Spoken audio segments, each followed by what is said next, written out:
We're now joined by Representative Kevin Brady of Texas, the Vice Chairman of the Joint Economic Committee and Deputy Whip for the House. Thanks, Governor.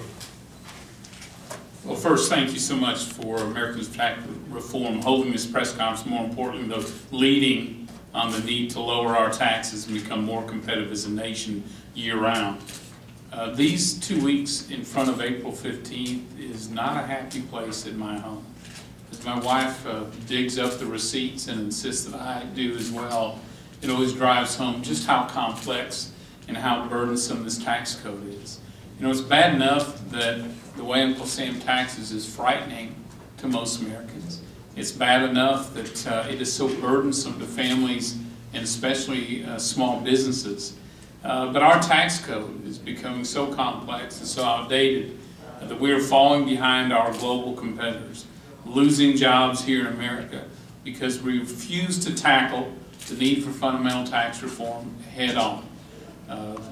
Our countries that we compete against are ripping a page from America's playbook. They're taking lower taxes and a more skilled workforce and less regulation and turning and using that to defeat us in that global marketplace.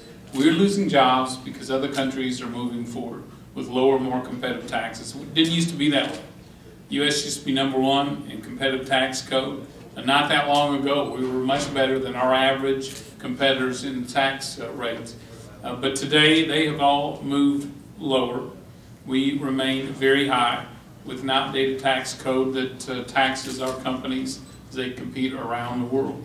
And now we are much lower than the average in paying the price in jobs. I support Chairman Dave Camp's efforts on fundamental tax reform to make it fairer and simpler and more competitive around the world so that we can actually compete to win in the global marketplace.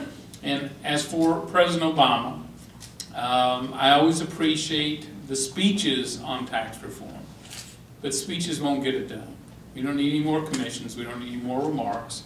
We need the President to come to the Capitol and sit down with our Republican leaders to get serious about fashioning a tax code that is fair for people and competitive for our companies around the world. We can do this, but you can't just keep talking about it. And all I see is an emphasis on tax increases and absolutely no emphasis on real fundamental reform so that we can win the future as a nation. That's what we're going to be fighting for, and I appreciate the fact, again, that ATR is such a leader in this effort. Over, thank you.